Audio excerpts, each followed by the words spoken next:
first game this season we've watched in the pub together. It is, yeah. We used to do that all the time. Yeah, when Not we were so at much. uni or since uni. More so at uni. Yeah. Just the Fox and Duck. It was a lovely spot. Yeah, nice pub, that. I've got a mixed relationship with watching the game in the pub. Yeah, you don't. I don't love it. I don't love it. Mainly because I don't like people, especially football fans. I don't like football fans. Well, you can't be saying that. We want them to listen. The general public. Yeah. Hello, listeners who we don't know. Adam hates you. I don't hate football fans.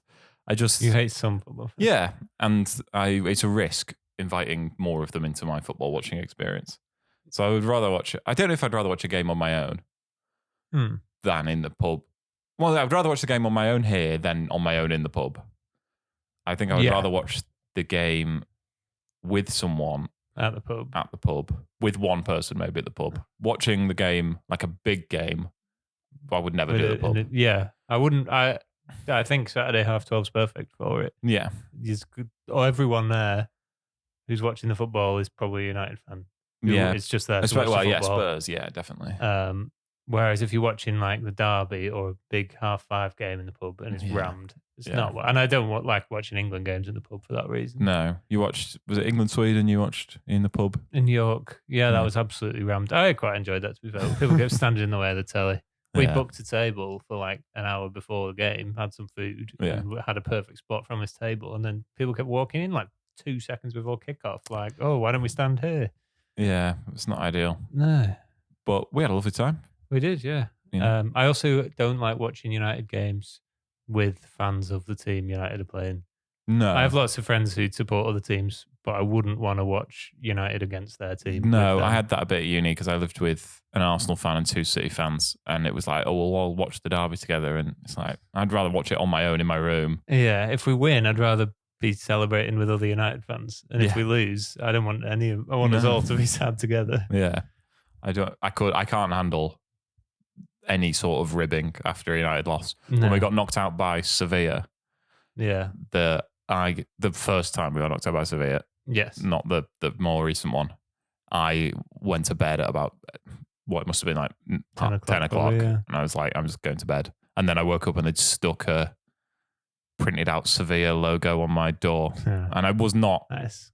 Classic uni banter. I know, yeah. And it did not amuse me in the slightest. I wasn't like, oh, I'll get you next time. I was just livid, and I just didn't speak to them for like 3 days. Yeah, that was a bad one. But yeah, we did have a lovely time in the pub. Yeah, it wasn't rowdy. No, it was a nice, quiet one. Like old Big John on the next table. About a 10-year-old. 10-year-old got Big John who forgot his gloves, but you know he was calm with it. He wasn't kicking off. Although they weren't very complimentary about Sesko, these 10-year-olds at the next table. No, but we'll get on to that. You know, he's got some questions to answer. Yeah.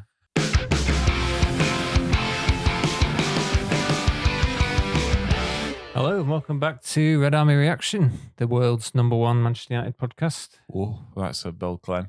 Well, I think you're fine to say that. #1's a matter of opinion, I think. Okay, so if we're talking in terms of quality, subjective quality, we think it's the best one. Every radio station says it's the UK's #1 hit music station or whatever. Yeah. I just have to say enough that it can't be disputed. Okay, and you went for the world's #1 United podcast. Yeah, you think that's there aren't many. It's not a very crowded field. No. We probably are. I think we'd probably be able to claim sort of Heaton Moore's most #1 Stockport. The Heatons, I think. The Heatons. Okay, we'll branch out to the Heatons. I don't know where Andy Mitten lives, but they record at the stadium, so we're fine by them. Yeah, don't want to dox us, too much. No, we could live in any of the Heatons. Any of them. I did specifically say one. Maybe I'll bleep that out. I've not learned how to bleep yet on the editing, so I'll have to. You have to pay for premium to get that. Maybe, yeah. But if I do a bleep, then I could cut it over the top. Yeah, go on. Bleep. That was a rubbish. I didn't have the commitment. I didn't commit to the bit. Anyway. Welcome back. United versus Spurs. Let's talk about that. A bit of deja vu, really. It's very similar. Remarkably similar to the Forest game. And again, it's a bit like, are we happy we didn't lose because we could have easily lost that game? We've lost a lot of games like that. Yeah. Or is it in danger of becoming like, why we need to be winning these games? Yeah, I think we've transitioned as a team from the absolute sort of disaster, mythical level of crap team that we were for a long time to being a sort of just a fine team, just a normal team functional. Now. Where some teams that come and have a go are going to have some chances and they might score them, and we're going to have some chances and we might score them. It's not like last season where teams are going to get chances and are going to score, and we're going to get very few chances and not score them. That's how you end up losing. How many league games did we lose last season? Lost like 19 league games we lost last season. Yeah, that's how that happens. Whereas now I think we're sort of a passable Premier League side, and we'll probably win as many games as we lose. And a lot of our games are close, even the ones we win. They're close. That's just sort of the way we seem to be playing at the minute. Yeah, so I think that's where we are. I think this result is like, our games are often quite divided as well. Like first halves are always better than, I think we're like the second in the league for the first half and 19th in the league for the bottom half for the second half. We're very patchy, and teams are going to come and when they sit off us, we'll be fine, and when they attack us, we'll look dodgy. And the balance of the game is always there, one way or the other. Yeah, Spurs aren't a terrible side. They have a very bad home record. Yeah, especially if we include the end of last season. Yeah, they've got one win at home, but also they're fifth in the league. So it's difficult to judge. Like it's difficult to judge with Forest, where Forest are, yes, they're 19th in the league, but they've got all the players that finished fifth in the league last season or sixth in the league last season. So they're difficult to judge these games. Yeah. And again, it's similar to Forest in all aspects, really, but this result will be judged on how we respond to it, and it'll be easier to say whether it's a good result or not. Yeah. When, like at the end of the season, if Spurs finish in the top four or whatever, then you might think a draw away at Spurs isn't a bad result. Yeah. If we, go on to win our next game or next two games, and it doesn't look as bad. I think it's currently the sixth game of a 6-game unbeaten streak, but the second game of a winless streak. Yeah, and whichever one of those this turns into, if it carries on being an undefeated streak, then it's a perfectly fine result. And when you look back at when people look back at periods of good form, there's always a couple of draws in there thrown in, and that's fine. You can't win every game. However, if we then say, oh, well, we haven't won since the Brighton game, if we get 3 or 4 weeks down the line and we're still waiting for the next win, then these draws will be included with the next lot of bad results. Yeah. It's what was I going to say then? It could carry on being a winless streak and an unbeaten streak if we just keep drawing every game. That is true. And so, like you say, we're a very middle of the road side, I think. Yeah, we're capable of drawing to anyone. Yeah, we're capable of losing any game and winning any game as well. Yeah. Like, we've shown that. We've lost to Brentford when they hadn't won a game yet, and we've beaten Liverpool, and we've beaten good sides. So this, I think, I'm in the camp of taking the positives still for now, but there is a growing sentiment online of maybe this is as good as will be, and is this as good as it gets, because we've got a lot better, but maybe this is as good as it gets, and this isn't where we need to be. It's proving that you can keep getting better. It's the next thing. We have to go again, we can't stay here for too long. We can stay here for a bit. If we're what are we 8th in the table currently? If we carry on 8th in the table for most of the season, then people will say, okay, it's a lot better than last season. And if we're still in the hunt for Europe, then there's always, if we just get that little bit better, then we can win the Champions League. But if we just stay at that kind of level for going into next season, then it does become, well, how long do we stay at this level? Or we just become a mid-table side? There is, because the rate at which we're spending is, obviously the Premier League is very competitive, but we are attempting to build one of the best squads in the league. So at some point we have to start finishing in the best positions in the league. Like you can't maintain that ratio. And compared to last season, anything is an improvement realistically. And getting into Europe would be a massive achievement, a massive improvement on not getting into Europe. Whilst not necessarily being a great achievement for this level of the team that we are. But then the amount we spend and the players we've signed, there's no reason we shouldn't be in the Champions League. And there's also, I think, the thing that some people will not hold on to, but will use as a stick to beat this team is there aren't lots of obviously better than us sides. No. So maybe we should be expecting to win a majority of our games because there's no sides. Arsenal are the side that have figured it out this season. Yeah. City have got very, very good players. Other than that, there's every team is about as good as we are. Yeah, you don't look at any team other than, I would say, at the minute, maybe City more than Arsenal based on this weekend's results. But other than them, you don't look at any team and think they're a much better side than us. We're not finishing above them. Yeah.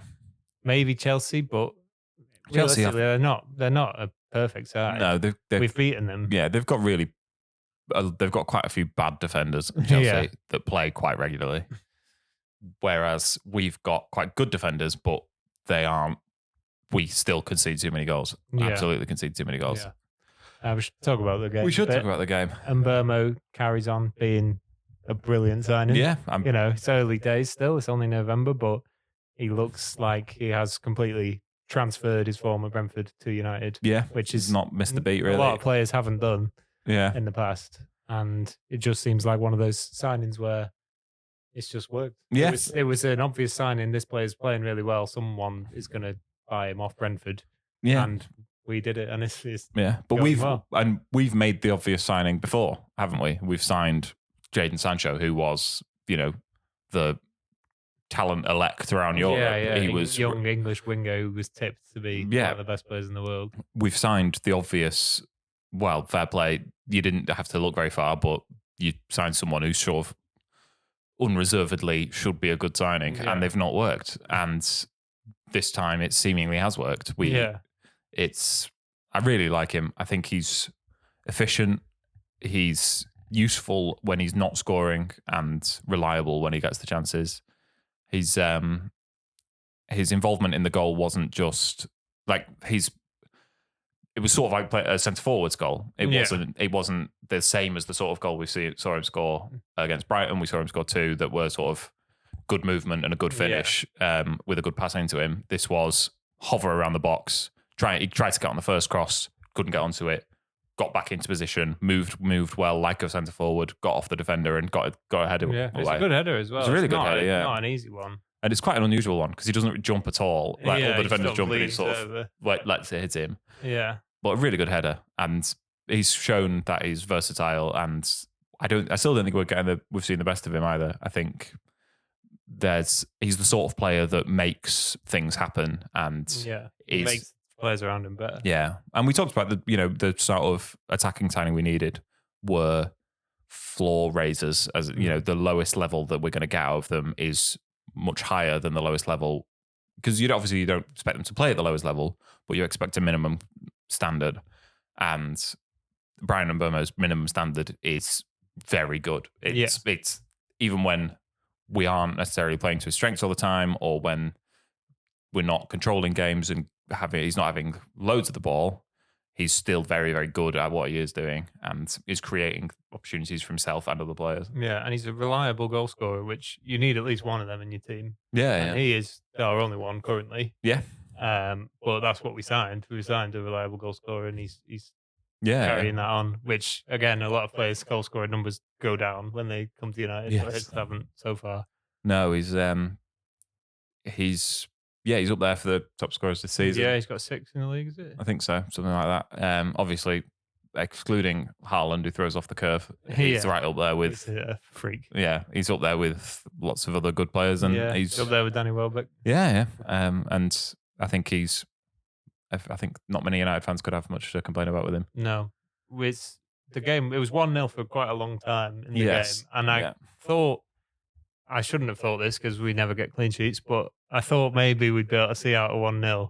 We didn't really look like getting a second. For most of the second half, it was Spurs who looked more like scoring. Yeah. But then it did start to settle down a bit more. And I thought maybe we can see this out and it'll be really mature from us. Yeah, that's what we don't do often. There was that spell where Lammens made 2 really good saves. Yeah. And once we'd got past that, I thought, well, maybe Spurs have,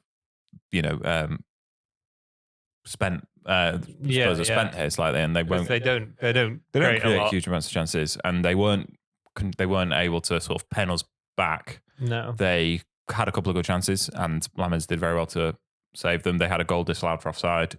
Yeah. And then it sort of settled down again after that. And I thought, again, sort of naively, maybe we'll see this out from here. Yeah. We didn't, like I say, we didn't really have a lot of chances to get the second goal. Sesko came on, and he had a chance where he didn't turn it into a chance. He sort of put his foot on the ball in the box and tried to go around a man and lost it. And I'm right in thinking that the one where Van der Ven tackled him, were we 1-0 up at that point? Or was it 1-0? That was at 1-1, right, I think. Okay. Yeah. So, we didn't create a lot to go 2-0 up. So, like I say, if we'd have seen it out at 1-0, you would have thought, not an amazing performance, not an amazing game, but we've edged it and we've got the goal. Yeah. And against the Paul Spurs side. Yeah. So you would have taken that, absolutely, but that didn't happen. No. I think it was Odebear coming on that changed the game for them. Yeah, really. He's looked really good recently. Which Spurs fans are sort of bemoaning why it takes them getting to the 70th minute and being 1-0 down before they try and have a go at teams. Yeah.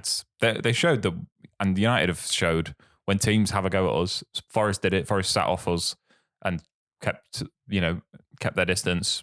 As soon as a team goes, right, we need a goal here. They'll get chances, and it really was a very similar game. It was exactly the same as the Forest game, with slightly different timings. The goals all were compressed towards the end of the game a bit sooner than Spurs did. Yeah, but yeah, it was very compressed towards the end of the game.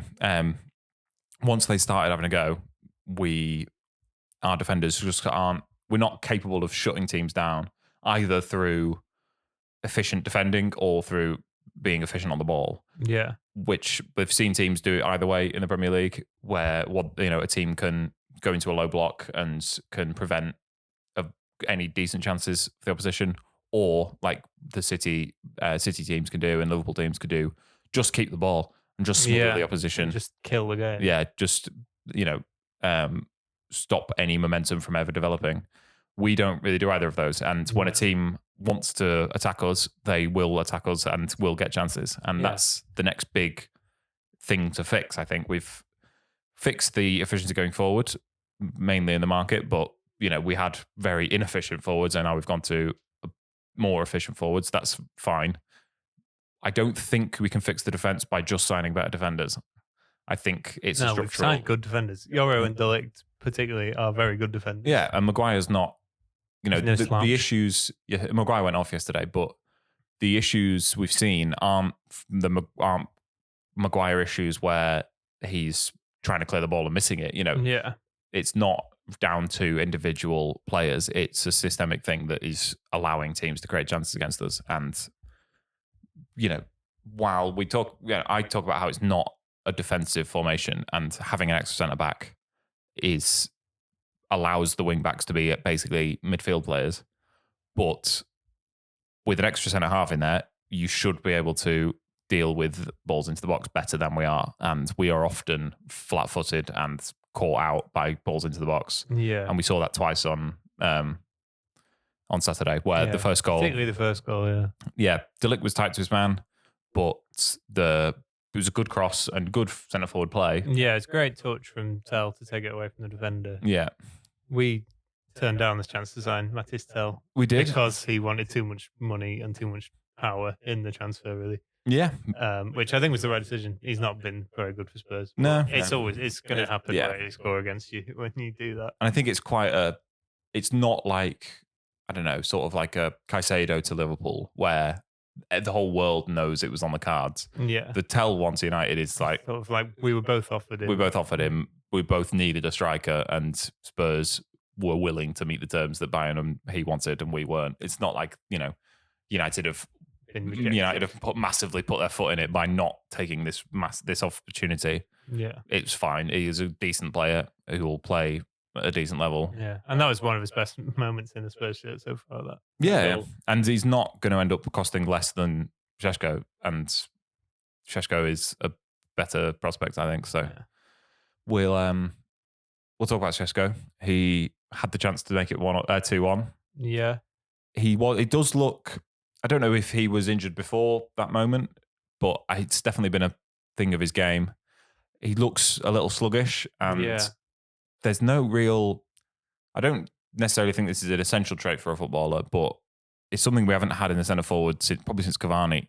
There's no aggression to his game, really. There's no desperation to score a goal. Yeah. He's sort of, the ball comes to him and he tries to do the right thing and tries to move out. And if the defender fights him, the defender can often win it off him. Yeah, which was also true of Højlund. Yeah.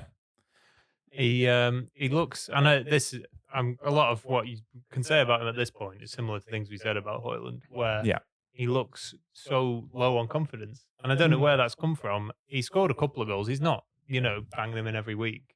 But you are a really highly rated player. Manchester United have just spent £80 million on you.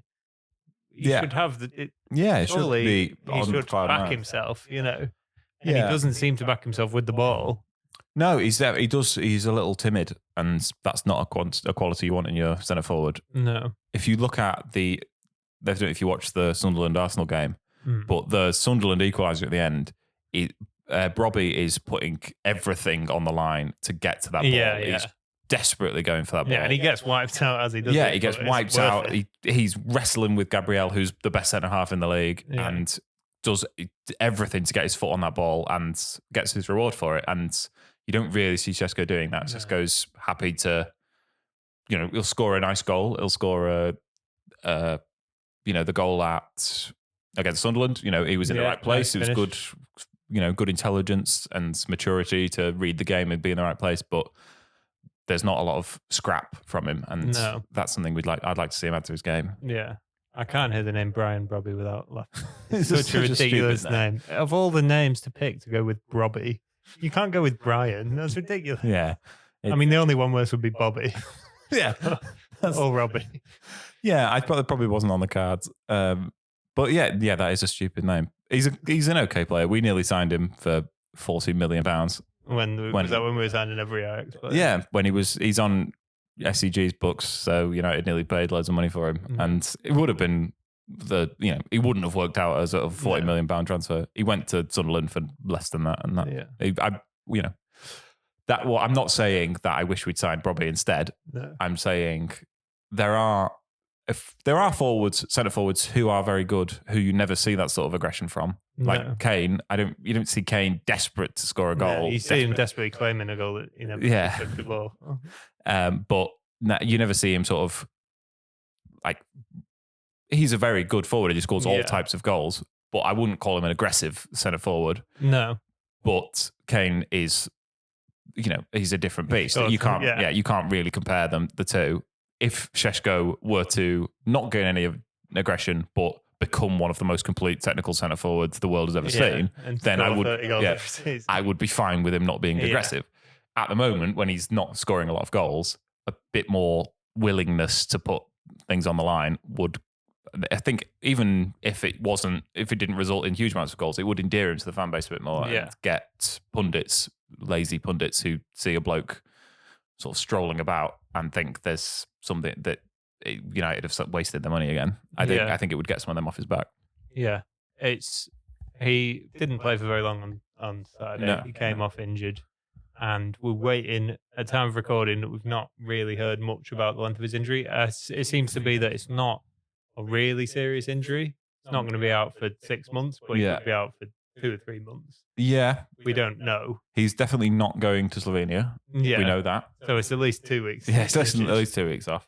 But we're in a similar position to where we were with Højlund, where one of the reasons and one of the things people said in sort of defence of Højlund was he's the only striker at the club. He's young, not got that much experience, and we have to play him every game because we don't have another striker. Yeah. And then we sold Højlund and signed one striker.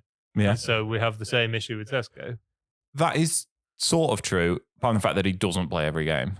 No. We've found other ways of playing without him, whereas last season, Højlund played because behind him was Xerxes, who was even less efficient in front of goal, and then no one. And we had Mount, and we had, basically no one who could play in those positions. Signing 2 of the best forwards in the league has alleviated that problem somewhat. Yeah. And Mount being fit and not dreadful. Yeah. It does help. It does help. So we're in a better position than last season, but probably. It's always a risk. It was always a risk going into the season with just Šeško. And then lots of people would say, if like Amarim said something about January when he was asked about Sesko, we'll see what happens in January kind of thing. A lot of people I think would say we cannot sign a forward when we've got other issues in the squad. All we signed in the summer was forwards. Yeah, I don't think it would be a priority. I think they seem to have completely shied away from short-term loans, which is good because it's not a solution that well-run clubs do. No, and it's very expensive as well, and that often, because there's no fee reported, people don't account for how expensive they can be. Yeah. But if you look back through the years, like some of the fees, some of the wages we were paying some of these players, like Igalo was on ridiculous weekly wage. I think it cost it's over 10 million for the 6 months that we had Igalo for. Which, if we had not done that, yes, he was fine. He scored a handful of goals. Yeah, but if we'd have kept that to the summer, then we could have, that then multiplies over the length of a contract. You don't have to spend it all. And so, you can get on a reasonable wage, you can sign a good player, a squad player for that. Yeah. Vekhorst the same. Vekhorst, he was on loan from Burnley at Besiktas, was it? Yeah. We had to pay at least one of those clubs, so he could go back to Burnley, and then we could get him on there because he was seemingly the only striker we wanted. Very oddly, yeah. I wonder what agency he's with. I mean, I hope that we've shied away from that model. We'll see in January. It's possible. It is. Another January where we do that, but that very much seems like the old regime's MO and not the new one. Yeah. And we saw that in summer, in the January just gone with Tell. We needed a forward, and it massively hurt our form that we lost Rashford and Anthony and didn't bring a forward in. But the terms of the deal weren't right, and so they walked away from it. And that was the right thing to do, even though we lost games that second half of the season that we may not have lost if we'd have got Tell. Yeah, it was the right thing to do in order to, because it was a massive commitment as well. It wasn't just that 6 months, it was a massive commitment beyond that, and they did the right thing. Yeah. And you have to set certain boundaries in negotiations.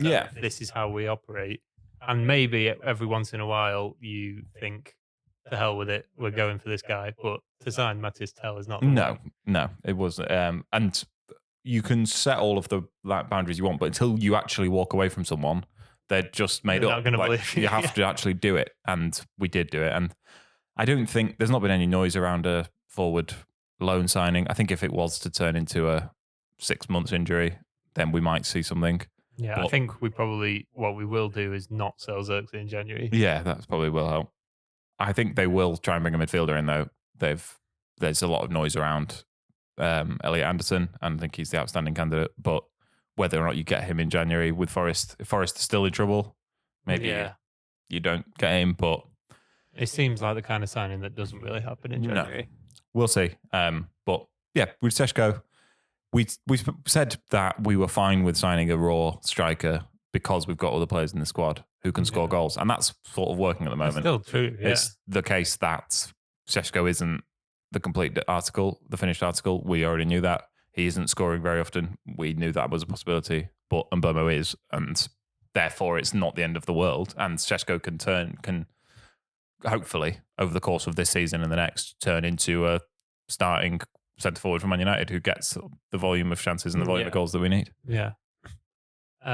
One thing that was enjoyable about us not losing this game is the fact that Richarlison scored the would-be winner for Spurs and took his shirt off.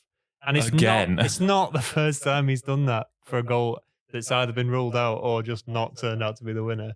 I can't remember, against Liverpool, I think they came back from 3-0 down, and he went absolutely crazy when he equalised, and then went to the other end and scored. Yeah. He's divisive, I'll say. Yeah, a character. Yeah, he's not likeable in the slightest when he scores against your team. No. And I'm very glad that we didn't let him have the last laugh on that one. Especially when there's two ways of looking at his contribution to that goal, whether it hit him on the way in or if it's very clever. Centre forward, header from him to sort of guide it into the corner. I don't know. I think he knew what he was doing. Yeah. But that doesn't mean I would have said fair play if that turned out to be no. I think been fuming to lose to that. Yeah, divisive is the right word because usually you would say divisive in that if he's on your team, you love him, but if he's against you, then he's really annoying. Yeah. I think a lot of Everton and Watford and Spurs fans don't like him. Yeah, I think he divides them as well, rather than dividing football as a whole. He divides every fan base along the lines of.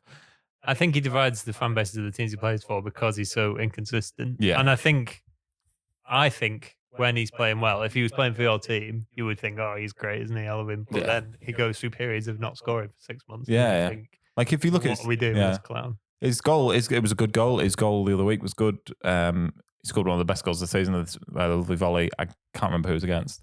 But also, Spurs have won one home game and he's played every single one of them. And he's a divisive player. And thankfully, he didn't get the last laugh on Saturday. Yeah. De Ligt, it was nice to see him score. You did say earlier in the game when we put a corner in that De Ligt never scores headers. I did. So I did say he doesn't get a lot. And it seemed like... It's true. Yeah, it was true at the time. It seemed like a bit of a routine. Shaw managed to block whoever was marking De Ligt. Yeah, De Ligt sort of ran his man into the middle. Yeah. And he then got picked up by Shaw and De Ligt ran back to the back base. It works very well. I presume we do these routines every time, but the one time in 10 that we score a score from a corner, it's like, oh, wow, that's a really clever routine. Most of the time, the delivery doesn't work or a player doesn't manage to slip the marker. So obviously, the team that everyone holds up for set pieces is Arsenal. Yeah. Arsenal score a lot from corners, but Arsenal get a lot of corners. They do. They're very good at getting We score more of our corners than Arsenal do. We have the highest rate in the league, I think, of goals per corner. I think it's like 1 in 10 for goals per corner, whereas Arsenal's like 7 out of every 100, which is slightly less. Right, yeah. I think the vibe from United is that we aren't very good at corners. Yeah. Well, it's been a very long time that it's been a sort of running joke of how bad United are at corners. I remember we played Leicester at home in sort of 2016, I think. Yeah. And we scored from a corner.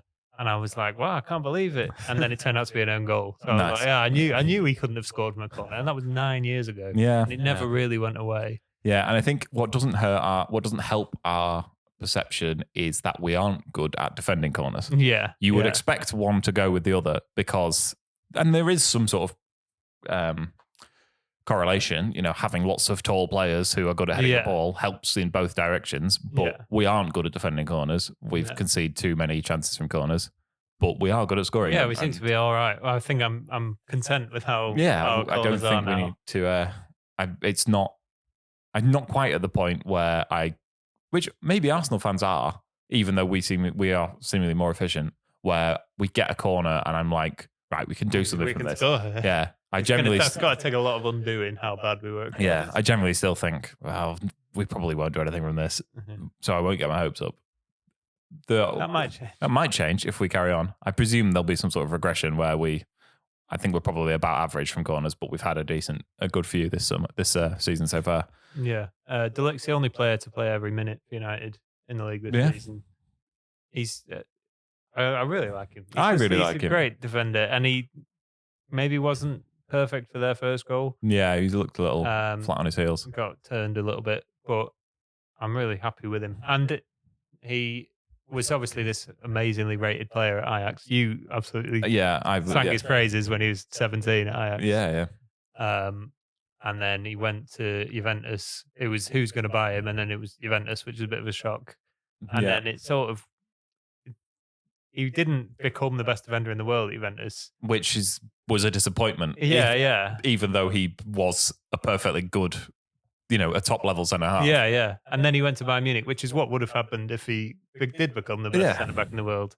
And then he still sort of was just quite good. Yeah. I think for the fee that we got him for, the fee was probably deflated by his injury record, which we haven't seen at United. We've not had any issues with at United. Yeah.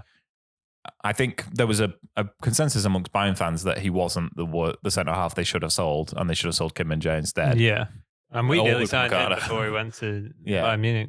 But they generally were fine with keeping De Ligt. But I'm very glad we've got him. Yeah, I think so. There was after the first few games of the season, there was a belief that he'd gone under the radar a bit as having a very good season. I now think he's probably being slightly overrated as he's being included in teams of the season and things like that. Yeah. I think he's been quite good, and we're the eighth. Happy with him. Yeah, if we're the 8th best team and he's been our starting centre half, I think that's about where he's been. I don't think he's outperformed that massively. Yeah, it's a bit like everyone. Michael Carrick used to be underrated as a midfielder. Yeah. The fact that he barely played for England and played next to Scholes meant he didn't get much praise. But then so many people started calling him underrated that it was ridiculous. He's not that underrated. Yeah. People didn't know he was good. It's like the Moussa Dembele paradox. Yeah. Spurs is Moussa Dembele, who was so underrated that he's now overrated. Yeah, it's overrated how underrated he actually was. Comes a point where we can't all agree that he's underrated because then we just rate him. Yeah. If he was one of the... Yeah, if you talk about how he was actually really good and most people don't think he is, but most people think he was quite good, then you're massively overvaluing him. I think De Ligt, he's been good. He's been good. Yeah. And he's been reliable, and he hasn't had a glaring error. No. And I think it's sort of like Lamens, where I would talk about Onana and say, statistically, he probably saves slightly more than average, and his save percentage is quite high. But what you remember is the 4 that he chucked into his net. Yeah. And with Agati, he is an aggressive midfielder who can, win the ball back at quite a high rate, but what you remember is when he gets sat down by West Ham, or when he plays to their attack. He plays with Charlton onside for their goal. That's what you remember. I think De Ligt and Lamens are sort of the opposite of that, where they may be not the best in the world in their position. They don't grab the headlines. Yeah, they don't grab the headlines, but they are reliable, and nothing about their performance necessarily sticks in your mind, which is a very good thing for a centre-half and a goalkeeper to have. Yeah.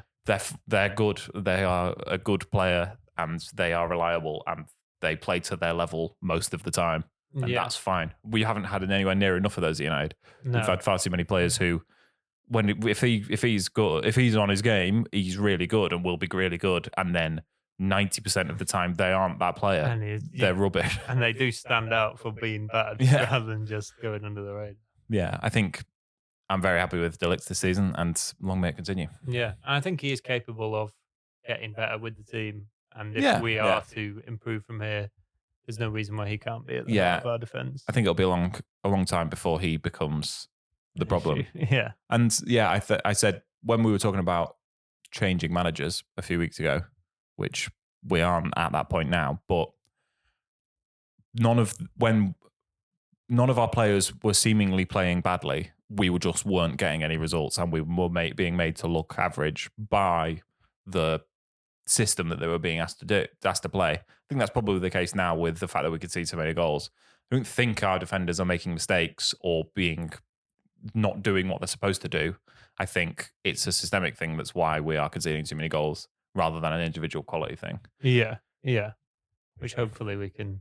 Yeah, they can learn how to get better without having to sign a load of defenders. Yeah, because we're not going to sign 3 centre halves who are much better than the and that's not a sustainable way of getting better. No, it isn't. You have to replace all the players for better players. Yeah, it doesn't work like that. No. So I think there is still room to improve in defence, definitely. But I don't think the defenders are defending poorly this season.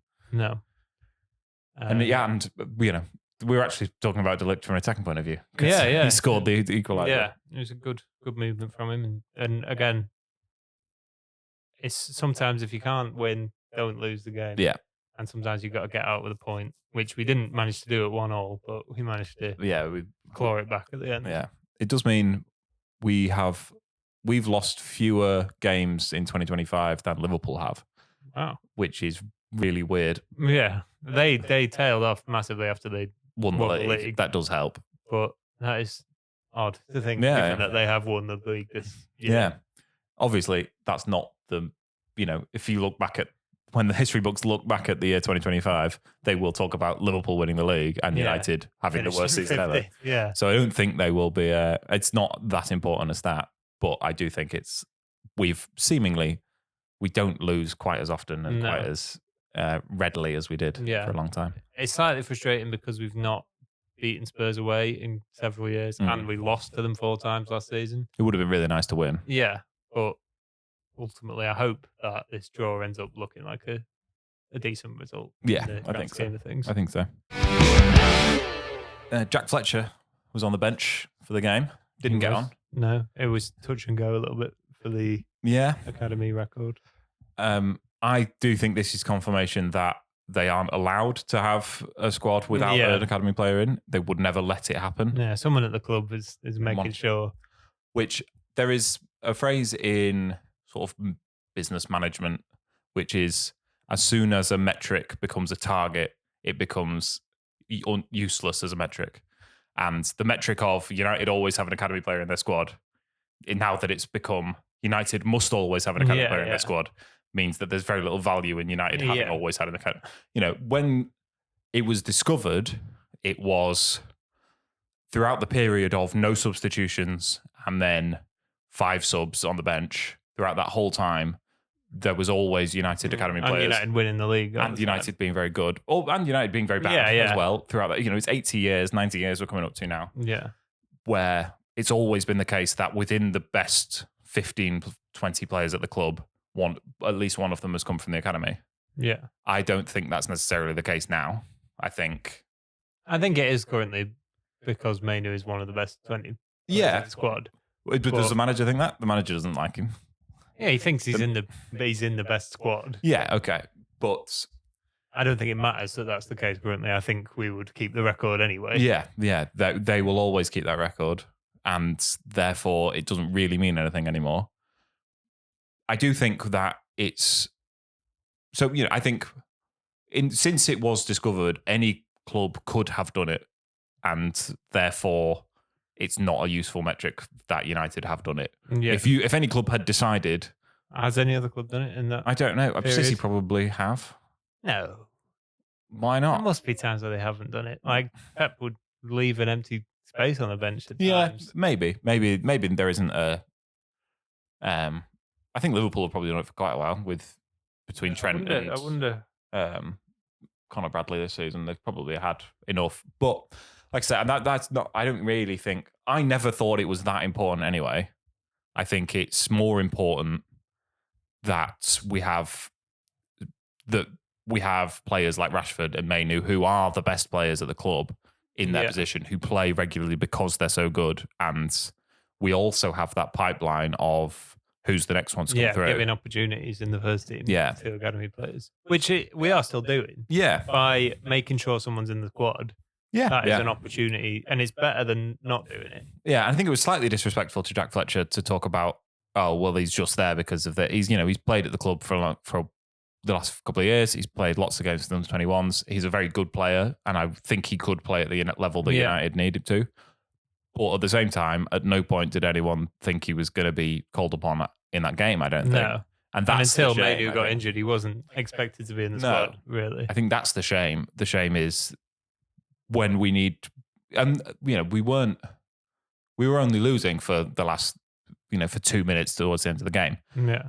But it would be nice that when the squad isn't perfect, the squad isn't complete at the moment, the onus should be, let's move some of these players up and allow them to because we need to know by January or next summer, maybe the next great midfielder of Manchester United is already at the club. Yeah. But if we sign Elliot Anderson at 22 years of age, we don't know that. Specifically not giving that an opportunity to happen. So I think the divorce between, yes, we'll keep the record alive, but the record has lost some meaning by the fact that we're just doing it to keep it alive. I think that's one of the things that for this iteration of United, I think is going to stick in people's mind a little bit, which is we might end up being a good side. We might remain an average side, but are we a great... Is it, I don't like the phrase. Is it the Man United way? Are we in the spirit of United to do it that way? Because currently we've got one player injured, which is Martinez, one first team player. Yeah. Before the weekend. Yeah. If all of our first team players were fit, you could pick a matchday squad without any academy players in it. You could not put Mainu in the squad and have enough players. I don't think I think he's the 4th choice midfielder, which is, and we always play 2 midfielders, so you most likely would put anyone on the bench, but you could do it. Yeah. Whereas what you would want for United is for sort of 3 or 4 positions in that squad, in that 20-man squad, to be academy players. Yeah, you'd want to start at least one starter. I think people don't like that there's not we haven't had an academy player start a single Premier League game. Has Mainoo not started? Mainoo's not starting a single game. There is, and I think a starter who is there on merit, then a couple of squad players, and then maybe a Jack Fletcher who is there as well for experience, rather than it just being a Jack Fletcher. Yeah, it's not ideal, and I hope we can get back to it. I don't know, you know more about this kind of thing than me. I don't know if we've got a poor crop at the minute, which happens. These things come and ebb and flow. Yeah, and whether it's that these current crop of under 23s aren't ready as previous generations have been.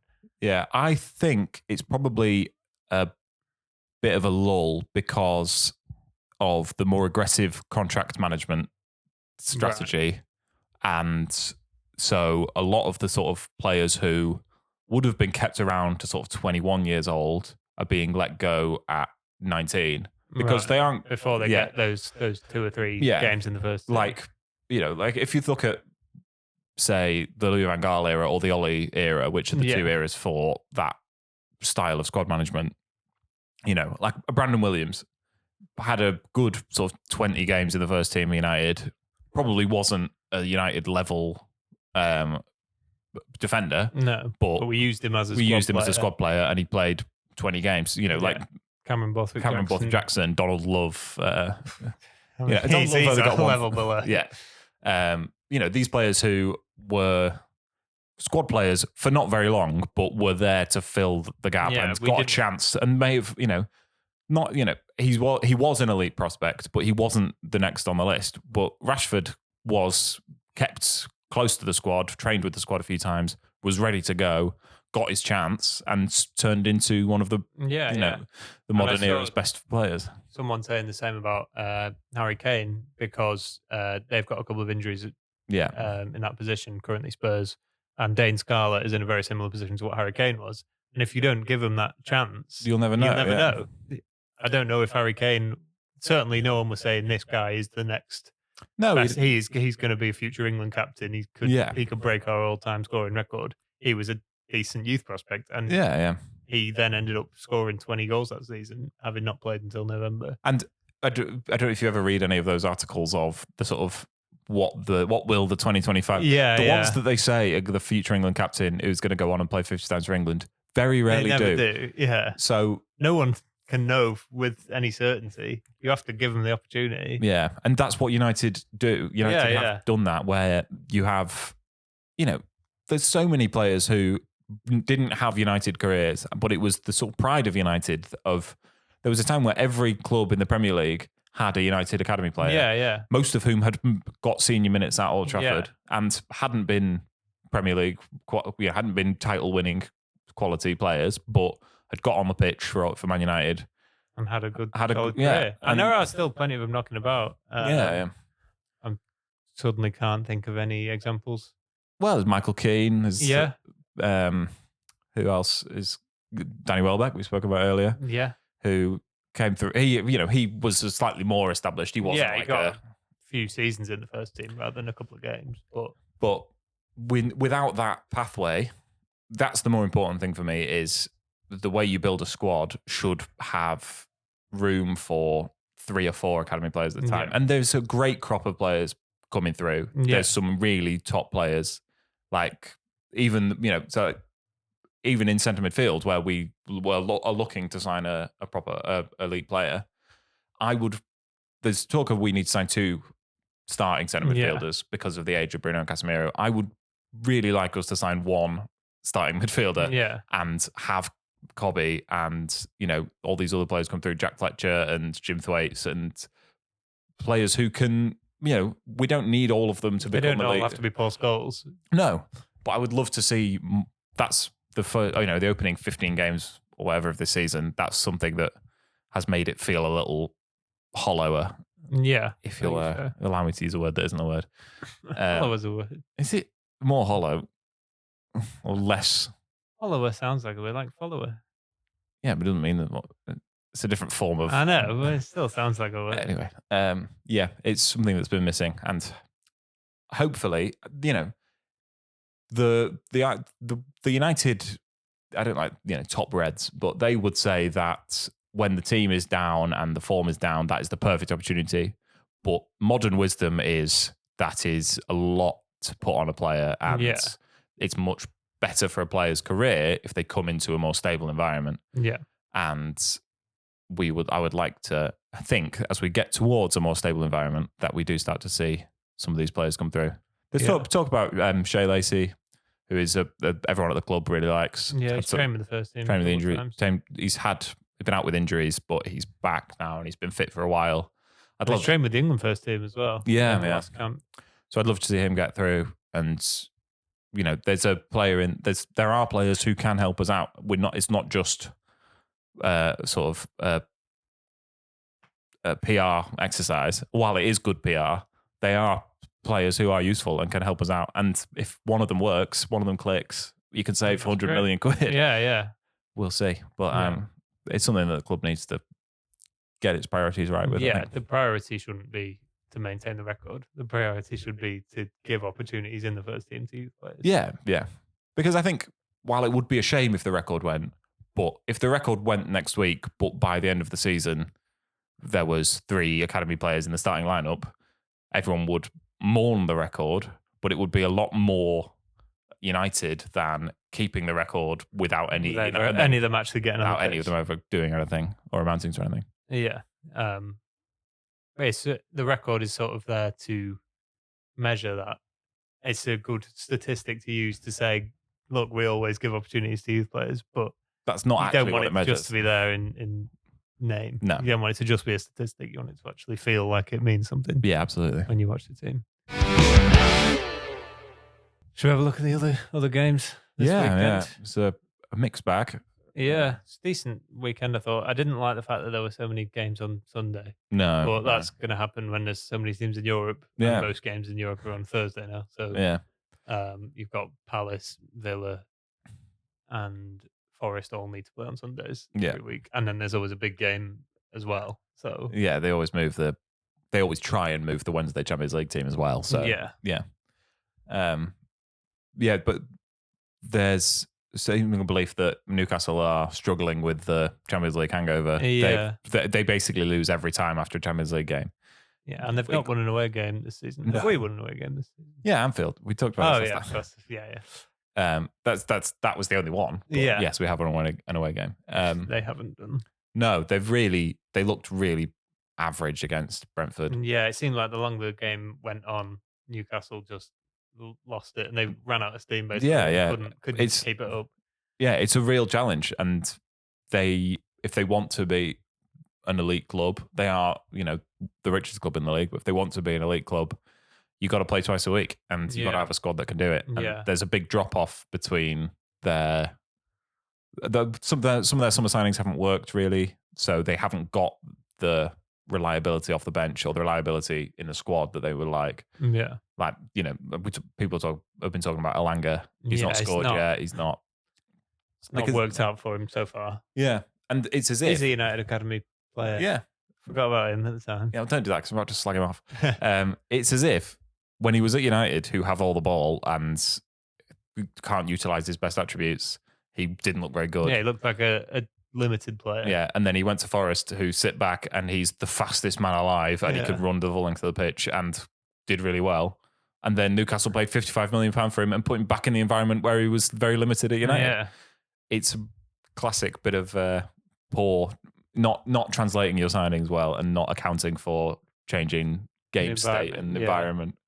Because when we sold him and then he did well at Forest, obviously people love to say this about United, that when we sell a player, they then go on to do really well. But he was well suited to Forest. And a lot of United fans tried to maintain the fact that it doesn't mean we were wrong to let him go. He's doing well at Forest. He was doing all right at United. Yeah. But we got a decent fee for him and we can move on. And then people will point to the fact that he moved to Newcastle for a lot more money than we got for him. But that's because he went to an environment where he was suited and he did well. And we wouldn't have been able to get that fee for him because we didn't. You're not going to sell we went to it to get the best out of it. Yeah, the player who was at United wasn't worth 55 million. There's an argument that the player who was at Forest wasn't worth 55 million, but he was able to play in a way that made a team, at least one good team, think that he was. But yeah, how seemingly under a bit of pressure after his 4-year anniversary came up the other day. Yeah, I don't think it's really him that's the problem. I think their recruitment was poor in the summer, and they have sort of not improved the squad enough steadily over the last couple of seasons. But it always feels like there will come a point where they decide that Eddie Howe is a limiting factor. Yeah, that is stopping them from becoming this Champions League winning side that they obviously. That's yeah, obviously the aim. Yeah. When they were bought by the PIF, the aim is to do a Man City and turn them into a Premier League, Champions League winner. And I don't think Eddie Howe has that in him. No. I think he's been a great manager for this period of it. He's done a great job. Won a trophy, got them into the Champions League twice. You can't say he's done badly, but there will come a point, and maybe that point's not far away. Yeah, is he the sort of Mark Hughes of... Yeah, quite possibly. He's done the job that was asked of him and is now being asked to do a different job, and it's the different skill set, and we may see them lose patience with him. But like I say, I don't think he's the limiting factor. No, I don't like him. No, he's find smarmy. Him quite... I can't think of the word, but it's a great word, and I would sound clever if I could remember it, but I can't. Obsequious. Maybe. What does that mean? It means a bit of a kiss ass, brown nose. Yeah, he's a bit smarmy and just, I don't know, everything he says, it's like, do you have any personality in there?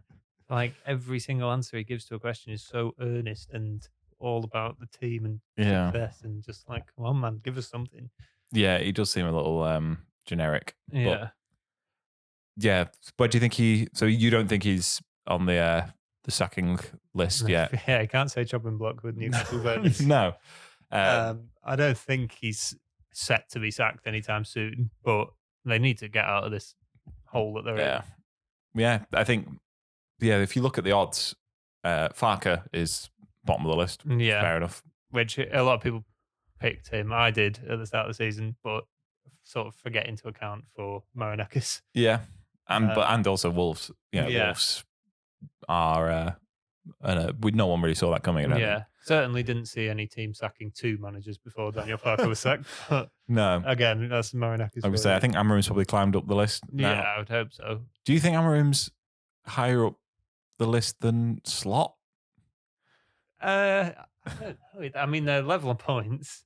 Yeah. It's probably on a similar level, which is bizarre. It's really weird. How much worse last season Last season ended with United having a dreadful defeat to cap off one of the worst seasons we've ever had. Yeah. And Liverpool won the league. Yeah. And I think the position of the fans is pretty similar. Yeah. On the manager. Liverpool fans are not enamored with Slot at the minute, even though he won them the title and it was the first time they got to be there. In the Premier League. Yeah. You'd think they'd worship him, but yeah, it's a really weird one. They don't seem particularly enamored with him right now. Yeah, they are rubbish.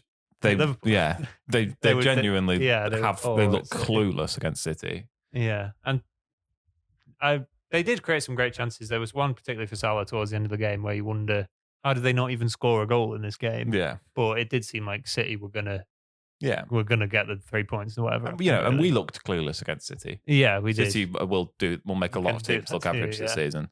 Because, like we say, I think they've sort of sacrificed not the moral high ground, but they're sort of Guardiola's principle of always winning in the right way seemingly is now we'll just win. And we don't really mind. Yeah, if it's a pretty crap game and, a pretty turgid midfield battle, but we win, then we'll take it. And they'll take it. I think they'll take it all the way to the end of the season. Yeah. A team who really starting to look like they might be in trouble is Fulham. Yeah, really weird on. Again, sleepwalking into relegation. Yeah, their top scorer in the league is own goals with 3. Nice. And there's City's second top scorer is still Esteban. Yeah, they've got another 3 goals on the weekend. Haaland got one of them, and Doku got one. Doku got his first of the season, and Gonzalez got his first of the season. Yeah. So I think they've got like 9 players on 1, Esteve on 2, and Haaland on 15. Yeah. But yeah, Fulham. I mean, the teams below them, quite a few of them won this weekend. Well, a couple of them won. And Well, I think one of them. Forest and West Ham. Forest. Yeah, so 2 of them won below them. And Silva's been linked more with getting other jobs than he has for being sacked. Very odd. He has done a great job at Fulham, and they were good last season, but they've really not started well. They've not really played well yet. No. And it's annoying. They've only sold one player. They sold Andreas Pereira and signed Kevin, which is they sold Andreas Pereira back to Brazil. Like they didn't sell. Like he wasn't selling to Real Madrid. No, So it's a bit of a weird one. I don't think they'll be relegated, but then if Forest and West Ham climb out of it, you certainly don't look at Leeds and Burnley and think they're destined for relegation. No. Compared to when you look at Fulham. Yeah, I think when you go through the list, 3 of Wolves. What? So let's say I don't think there's no one who's guaranteed to go down. I think Wolves are. You would say, I think 90% of people would say, I think they'll go down. Yeah. Well, they're not guaranteed. No way. Wolves, Burnley, Leeds, I think you would put as the 3. Yeah. But Burnley and Leeds, our Wolves, could get better. I think if the season carries on at the same rate, I don't think Fulham will slip down. I think Fulham will pick up enough results to maintain their current level. But Burnley and Leeds and Wolves, all 3 of them could improve. I think at least we expect Rob Edwards to come in now at Wolves. He's not it will be. Leeds will probably change manager if they're going down anyway. I think they're the sort of club to do that. I think Burnley... They nearly did that in the summer. Yeah, I think Burnley could keep Scott Parker. I think they will. Go back down with him. Yeah. But there's every chance that Fulham don't have too much inertia, and we've seen good teams go down by just sort of steadily getting worse over the course of 3 seasons to the point where they don't really realise and end up slipping into that battle. And they're not a team, a team that fights relegation every year is built in a different way. Yeah, they've got that fight in them. Like Everton are used to scrapping out for those points and winning games ugly big games against at home towards the end of the season. Whereas Fulham could easily just sort of meander Drift, into the bottom 3 and end up in trouble. Yeah, I don't know how Rob Edwards will do at Wolves. A lot of people are saying, why on earth would you leave Middlesbrough, who are looking like they're getting promoted to the Premier League, for Wolves, who are going to be relegated, who look like they're going to be relegated, and then in a season's time, you would wish you could jump the other way, But I think it's basically non-footballing reasons. He's from the Midlands. His family live in the Midlands, and he's got a good contract at Wolves, which means he's got a guaranteed payout, which Middlesbrough, you could easily be sacked as well. You'd lose 6 games, you'd fall out of the playoffs, and you could then be sacked. Yeah. So from a sort of career perspective, he wasn't like a, Champions League level player in his day. So he's not got millions to fall back on. Yeah. And Middlesbrough's a long way from Telford, which is where he lives. So, it's not, that sort of thing, you don't really think about that a lot. And like players considering like their kids have just started school and stuff when they're considering moves and things. It's the kind of thing that's not talked about so much. Yeah. You're like, why on earth would you not move there? But there's more important things than football. A lot of players, it's a job. Yeah, I think money solves a lot of problems, but also it distorts people's perception. No one would think of being a football manager. I think a football manager more so than a player. Football manager is basically, it's just quite a well-paid normal job. Yeah, you turn up, you work. It's a stressful job. It is, yeah, and you get paid. For that more than equivalently stressful jobs. Yeah, but you've still got to consider the things like the commute and seeing your kids and seeing your parents. When there's lots of reasons to take a job. But football fans only sort of separate the world of a job and football, and they don't really consider those sorts of things. But I think it's fair enough. I think when you're a player, like Ronaldo signing for Madrid because he doesn't like the weather in Manchester, and you say, well, he could be back in Madrid. From Madeira, He'll be back in Madrid in an hour after training. Yeah.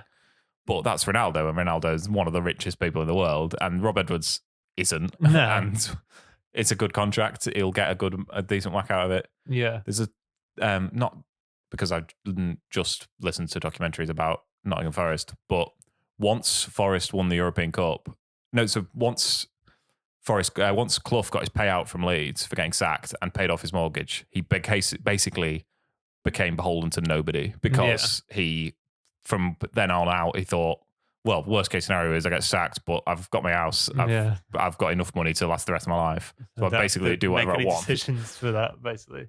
And so that's why he took the Forest job in the Championship when he could have easily waited for a top division job. He was like, well, I've paid off the mortgage now, so I want to manage Forest. I'll do what I want. Yeah. And it became quite a bit of a quite belligerent as a result. Yeah. Interesting appointment for Wolves, given that Rob Edwards, they're bottom of the league. Rob Edwards isn't a manager who saves teams from relegation. No. He's a manager who gets them up from the Championship or gets them promoted. So is that with a view to we're probably going to get relegated this season, but then next season want to get us back up? Yeah.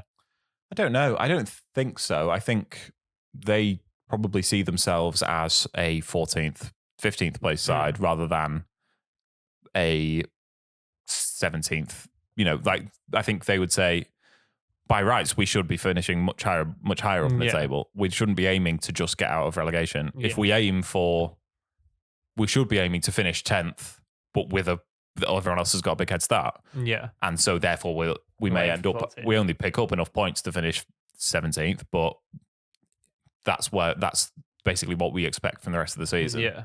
Rather than we need to battle and try and desperately and just keep our heads above water. Yeah. It'd be interesting if they do go down, whether it's they're expected to win the league and come straight back up with Rob Edwards, or if they could be in trouble, which a lot of people think they might be in trouble of going down again.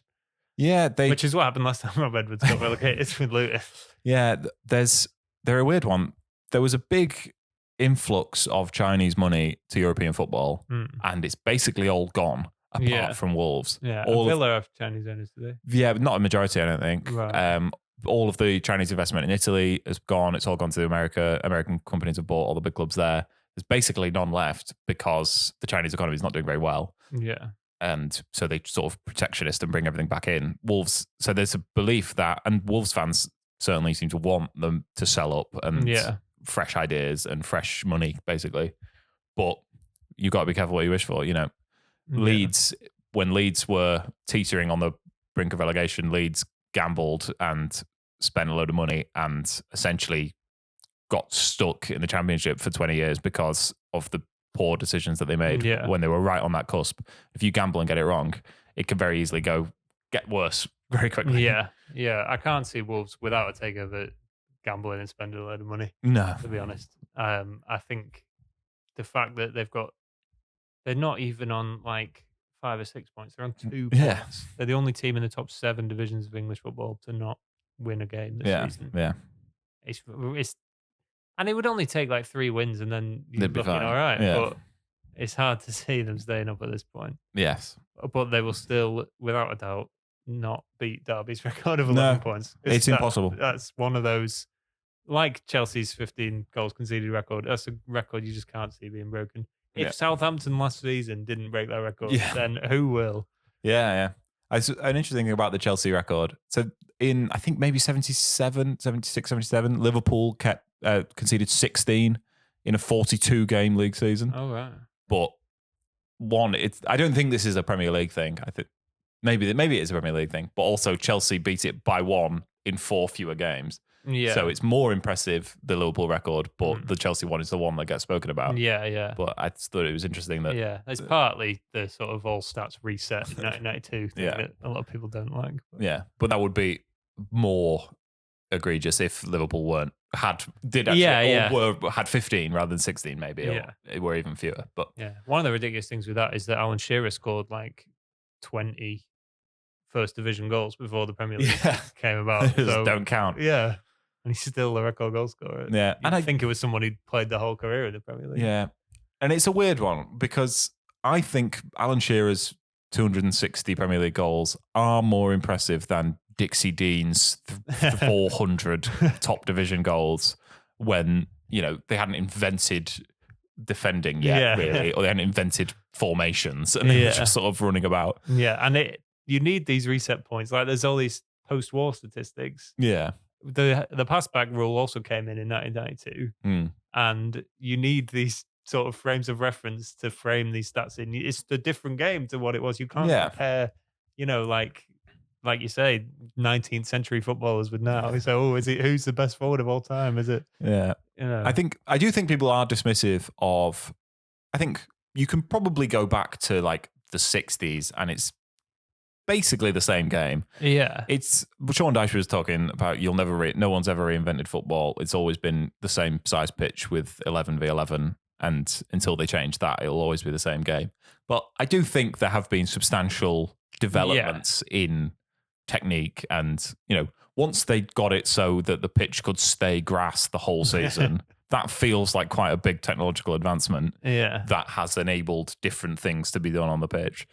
But I do think people are a little dismissive of sort of pre-80s football as it wasn't the same game. And like you said, 19th century. I think 19th century is a different sport, essentially. Whereas the 60s, they weren't as athletic, but there are unathletic players now. And they were a bit more, up and down, and they weren't as expressive on the ball. But there are teams now that are up and down and aren't expressive on the ball. And, I think it is still the same game, definitely. But you do need some cut-off points. You can't just keep comparing the whole sport forever. One thing that annoys me is when people say, well, what's the all-time Premier League 11? Or the all-time Premier League best this? Well, is it all-time or is it the Premier League? Premier League is 33 years. All-time is quite a few more than that. Oh, it's not all-time, is it? I think inherent in all-time is since the invention of football, though. So I think the ratio is slightly better than you're saying. It's only like 1860 to 1992 rather than the dawn of the universe. It's unlikely that anyone before football was invented is going to get in a best 11, But they're still in consideration. It's like Miss Universe. Yeah. Until someone very arrogant from us to assume that none of the aliens are going to be better looking. Yeah. There's that film. What's the Aardman film about the cavemen who play football? First Man, is it? No, Early Man. Early Man. First Man's the one about the moon. Yeah. Early Man. I've not seen it. No, I mean I've seen First Man. I have. Yeah, it's all right. It's all right. International break next week. Yeah, can't wait to not watch England play Latvia Tunisia or something. Yeah, Tunisia. No, it's is it European? I think. Is it? It's not just friendlies. I don't think we've qualified. I think we have pretty much mathematically qualified, but we've still got games to play. So we'll do an episode next Monday, mainly looking ahead to the Everton game. Yeah. So we won't do that now. So yeah, we had a week off last time, but I think we'll get one. We'll squeeze one in. So we'll actually, you said at the start of the season we'd do 38 episodes, but we'll now end up being 39. Blimey. But I presume towards the end of the season we'll play at least some midweek games. I would hope so. So we may end up doubling up. Yeah, although we're going to be in trouble in a couple of weeks because we've got a game on a Monday. I know. What we're going to do. So we've got 2 Monday games and a Thursday game. I'm just going to throw off our recording schedule. Yeah, I go to the pub on a Tuesday, so can't record then. I know.